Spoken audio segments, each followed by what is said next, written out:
¿Quién era Walter White antes de Heisenberg? Walter White no comenzó siendo un criminal. Durante años fue exactamente lo contrario. Un profesor de química en una preparatoria pública. Un hombre silencioso, disciplinado, invisible. Cada mañana despertaba temprano, preparaba el desayuno para su familia y conducía hacia una escuela donde nadie parecía notar su presencia. Sus alumnos no lo respetaban. Sus compañeros no lo admiraban. Y el sistema en el que trabajaba tampoco parecía valorarlo. Walter White era brillante. Había sido parte del equipo fundador de una empresa científica llamada Grey Matter, una compañía que años después valdría millones. Pero por razones que casi nadie entendía completamente, decidió salir antes de que el proyecto creciera. Mientras sus antiguos socios construían un imperio, él explicaba reacciones químicas a adolescentes desinteresados.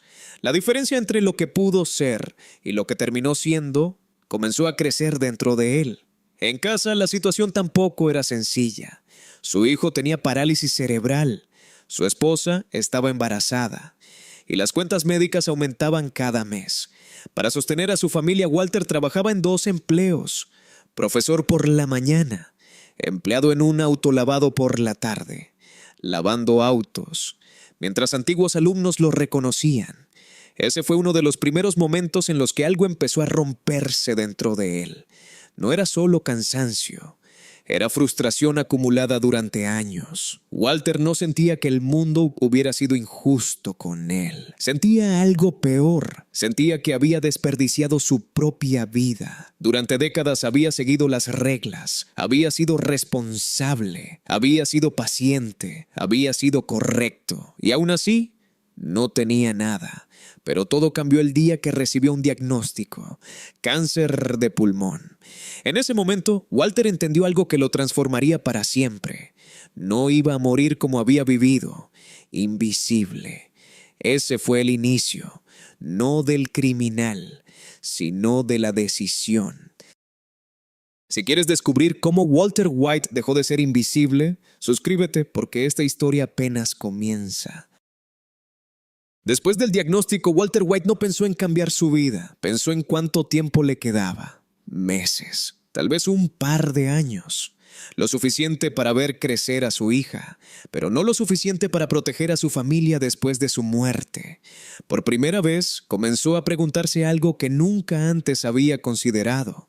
¿Qué pasaría con ellos cuando él ya no estuviera? Walter había pasado toda su vida siguiendo las reglas. Pero las reglas no habían funcionado, no le habían dado estabilidad, no le habían dado reconocimiento. Y ahora tampoco podían darle tiempo. Fue entonces cuando ocurrió algo inesperado. Durante un operativo de la DEA junto a su cuñado Hank, Walter presenció por primera vez cómo funcionaba realmente el negocio de la metanfetamina. No como noticia, no como teoría, como realidad.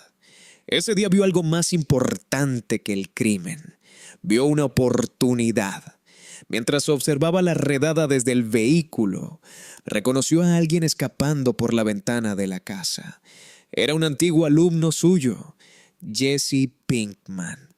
En ese momento, Walter entendió algo que cambiaría su destino. Él sabía química. Jesse conocía el negocio. Por separado, no eran nada, pero juntos podían construir algo completamente distinto. Por primera vez en su vida, Walter tomó una decisión sin pedir permiso. Buscó a Jesse, no como profesor, no como adulto responsable, sino como socio. La propuesta era simple: cocinar metanfetamina. Solo una vez, solo lo suficiente para dejar dinero a su familia. Eso fue lo que dijo, pero en realidad ese fue el momento en que Walter White dejó de ser quien había sido toda su vida.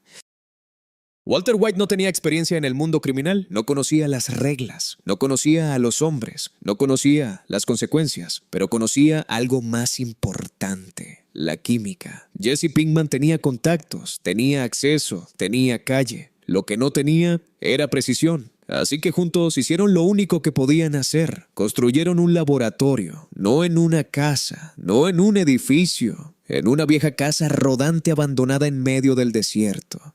Ese fue el primer paso. El lugar donde Walter White dejó de ser profesor y comenzó a convertirse en otra persona. Allí, en silencio, encendió el primer laboratorio y por primera vez aplicó su conocimiento no para enseñar, sino para producir algo ilegal. El resultado fue inmediato. La metanfetamina más pura que Jesse había visto en su vida. No era suerte, no era improvisación, era ciencia. Pero el éxito trajo consecuencias más rápido de lo que Walter esperaba. Emilio y Crazy 8 aparecieron. Querían quedarse con la mercancía, querían quedarse con el laboratorio y probablemente deshacerse de Walter. Ese fue el momento en que entendió algo fundamental. Este mundo no tenía segundas oportunidades, así que reaccionó. No con violencia, con química. Cerró la puerta del laboratorio improvisado, preparó una reacción y liberó un gas letal dentro del vehículo. Por primera vez en su vida, Walter White estuvo dispuesto a matar para sobrevivir. Cuando todo terminó, ya no era el mismo hombre. Había cruzado una segunda línea, más profunda, más oscura, y esta vez no había regreso posible. En ese momento nació Heisenberg. Después de lo que ocurrió en el desierto, Walter White ya no era el mismo. Había cruzado una línea, y aunque nadie más podía verlo todavía, él sí lo sabía. Había descubierto algo peligroso, que podía hacerlo, que podía sobrevivir, que podía imponerse. Por primera vez en su vida, el miedo dejó de detenerlo.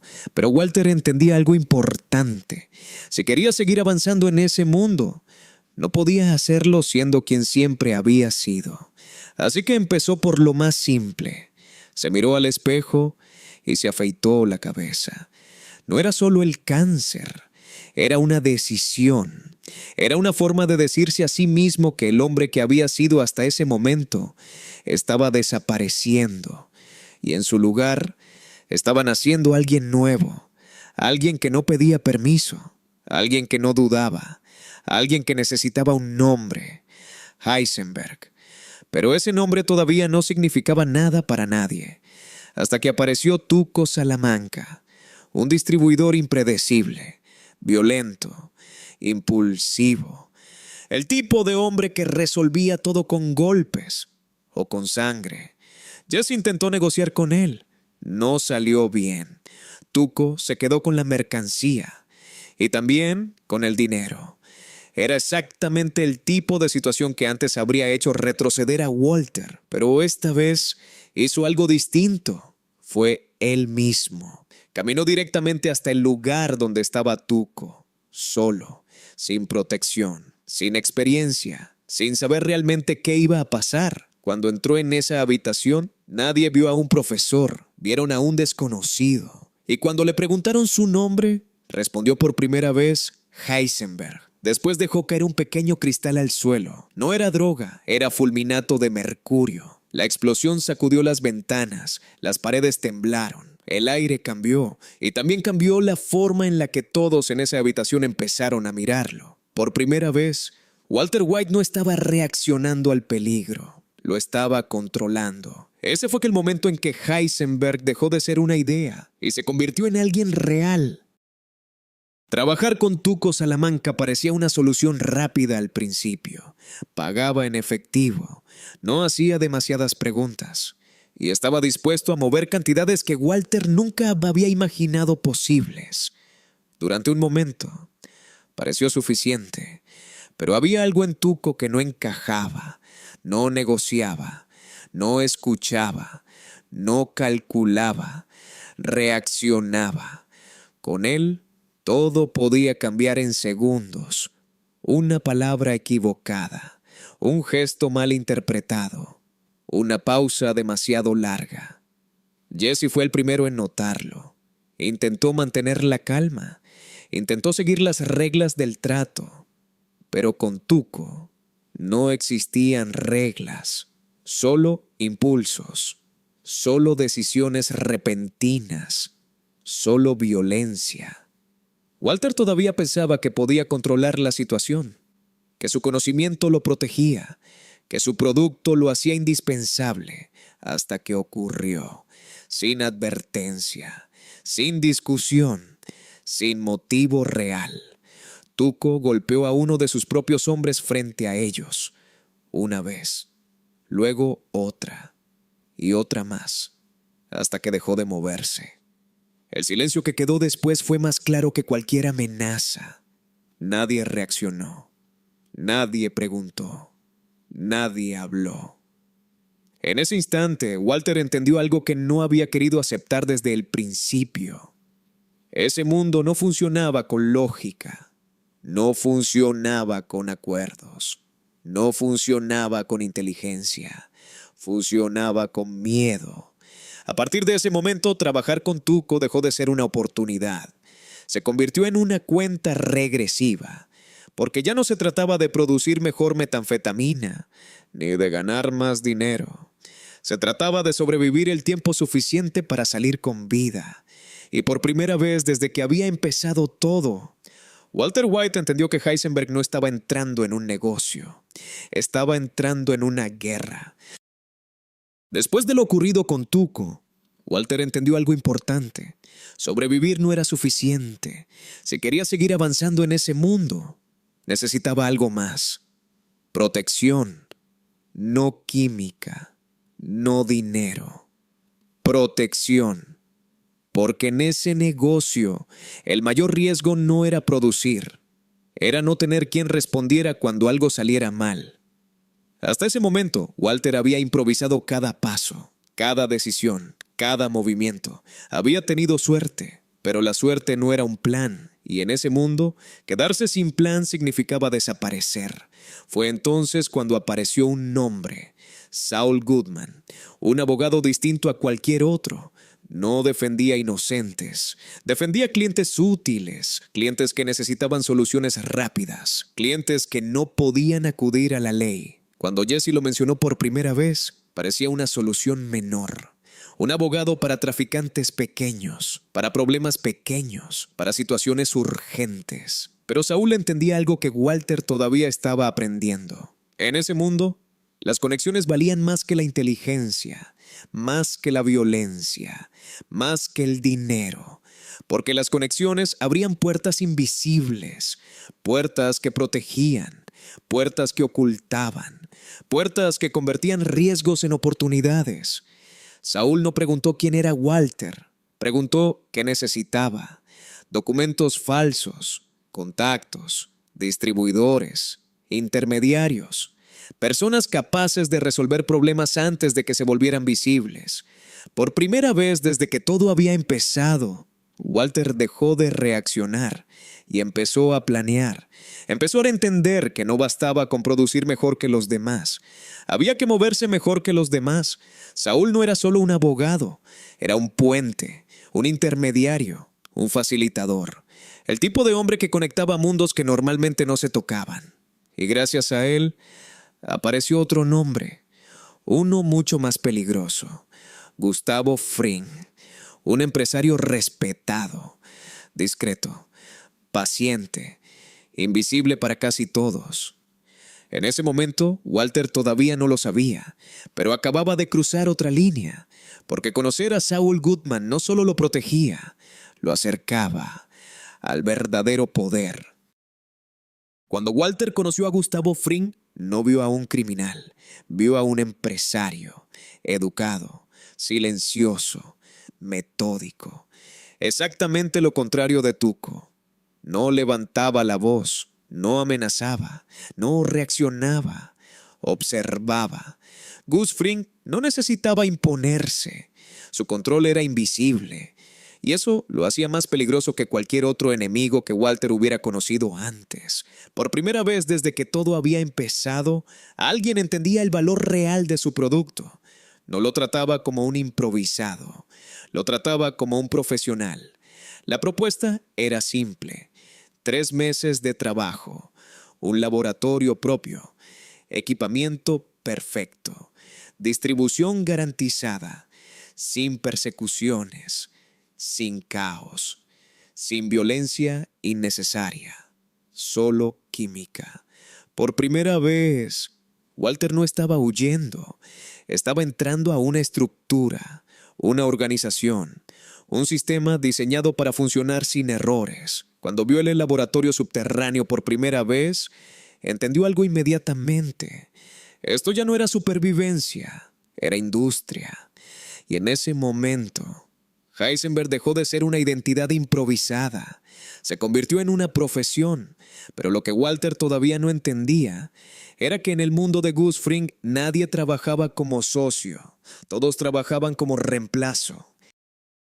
El laboratorio de Gus Fring le ofrecía a Walter algo que nunca había tenido en su vida: orden, precisión, control. Por primera vez, todo funcionaba exactamente como él quería. El equipo era perfecto, el espacio era perfecto, el proceso era perfecto. Ya no tenía que improvisar, no tenía que esconderse, no tenía que huir, solo tenía que cocinar. Durante un tiempo, eso fue suficiente, porque por primera vez en años Walter sentía que estaba en el lugar correcto, que su talento tenía valor, que alguien entendía lo que era capaz de hacer, pero lo que comenzó como estabilidad pronto se convirtió en obsesión. Walter no solo quería trabajar en ese laboratorio, quería dominarlo. Quería que cada resultado dependiera únicamente de él. Cada detalle importaba. Cada error era inaceptable. Cada variación era una amenaza, porque para él la pureza ya no era química, era identidad, era poder, era reconocimiento. Era la prueba de que siempre había sido mejor que los demás. Jesse empezó a notarlo primero. Algo estaba cambiando. Walter ya no hablaba como un socio, hablaba como un superior. Ya no explicaba, corregía, ya no pedía ayuda, daba órdenes, ya no compartía decisiones, las imponía. Y mientras el laboratorio funcionaba mejor que nunca, la relación entre ellos empezaba a romperse, porque cuanto más control sentía Walter, más difícil se volvía a confiar en alguien más, incluso en Jesse, incluso en sí mismo. Sin darse cuenta,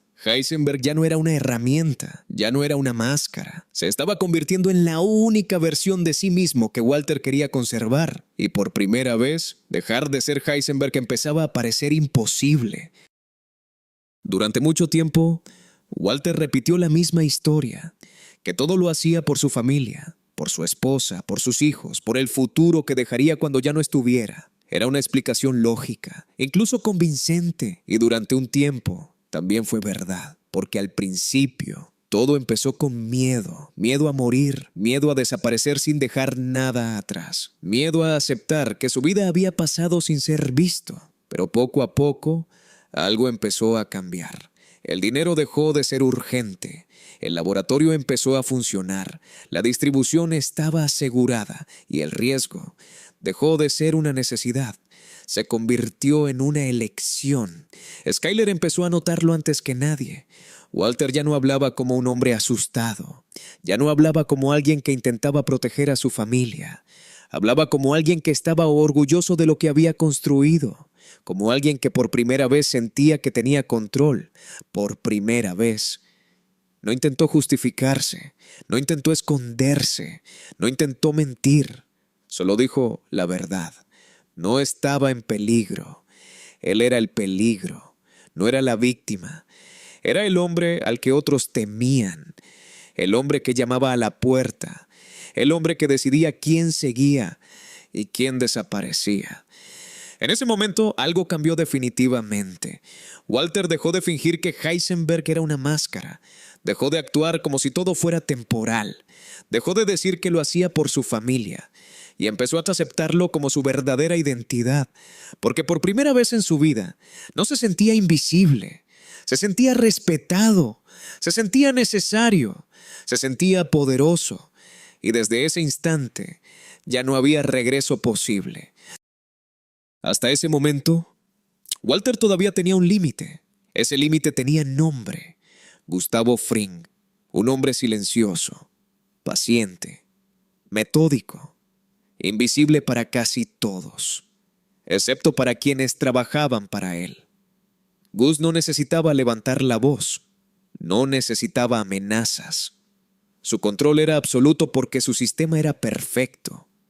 Durante mucho tiempo, Walter creyó que podía trabajar con él, que podía aprender de él, que podía mantenerse dentro de su estructura sin convertirse en un problema. Pero estaba equivocado, porque en ese mundo no había espacio para dos líderes, y Gus lo entendió antes que Walter. Primero intentó separarlo de Jesse, después intentó reemplazarlo, y finalmente decidió eliminarlo. Fue en ese momento cuando Walter dejó de pensar como químico y empezó a pensar como estratega. Sabía que no podía enfrentarlo directamente, sabía que no podía competir con su organización, sabía que no podía atacarlo solo. Así que buscó una debilidad y la encontró en alguien que llevaba años esperando lo mismo que él. Héctor Salamanca, un enemigo antiguo, olvidado por todos, menos por Gus. Walter no tenía ejército, no tenía recursos, no tenía poder, pero tenía algo más peligroso. Tenía un plan silencioso, preciso, irreversible. Cuando Gus entró en aquella habitación, creyó que todo estaba bajo control, creyó que había ganado, pero esa fue su última equivocación, porque ese día no cayó un distribuidor, no cayó un socio, cayó el único hombre que podía detener a Walter White, y con su muerte,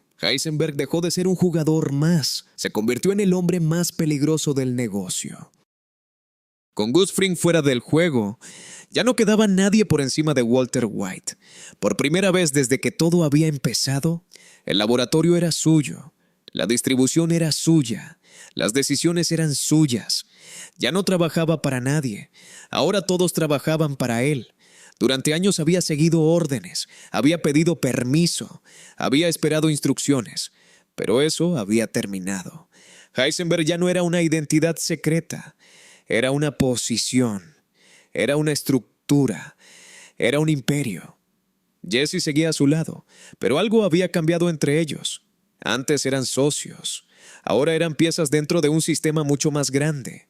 El negocio crecía cada semana, nuevos contactos, nuevas rutas, nuevos socios.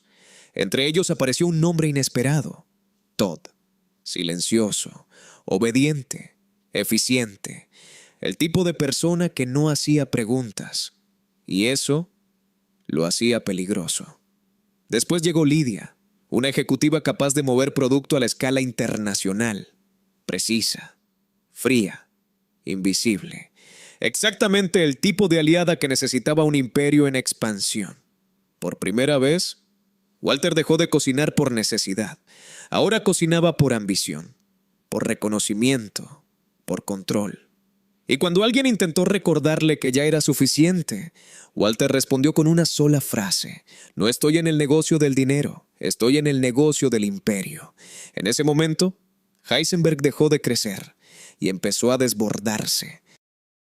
Durante mucho tiempo, Walter creyó que tenía el control, que podía decidir cuándo empezar y también cuándo terminar. Pero los imperios no se detienen cuando uno quiere, se detienen cuando alguien descubre la verdad. Y esa verdad la encontró Hank, no en un laboratorio, no en una investigación, sino en un libro olvidado en el baño. En ese momento, todo cambió. Por primera vez, Heisenberg dejó de ser invisible. La guerra ya no era contra criminales, era contra su propia familia.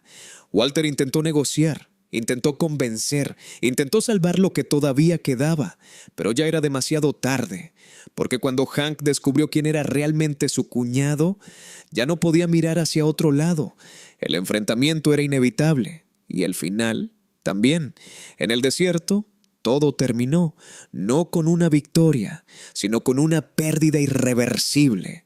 Hank murió sabiendo la verdad, y Walter entendió por primera vez el costo real de sus decisiones. Su familia desapareció. Su hijo dejó de reconocerlo. Skyler dejó de escucharlo. Y Jesse dejó de ser su socio. Se convirtió en su víctima. Por primera vez desde el principio, Walter estaba completamente solo, sin laboratorio, sin dinero, sin poder, sin nombre. Pero incluso entonces decidió regresar, no para recuperar su imperio, sino para terminar su historia. Liberó a Jesse, enfrentó a quienes habían tomado su lugar y caminó por última vez dentro de un laboratorio, el único lugar donde siempre supo quién era. Walter White no murió como profesor, No murió como padre, murió como Heisenberg. Y quizá, por primera vez en su vida, exactamente como quería. Walter White quiso dejar de ser invisible y terminó convirtiéndose en alguien imposible de olvidar. Pero la pregunta sigue abierta. ¿Heisenberg fue un villano o solo el reflejo de lo que cualquiera podría convertirse si pierde el miedo a cruzar la línea? Déjame tu opinión en los comentarios y no te olvides de suscribirte y darle like para seguir trayendo más contenido en el futuro.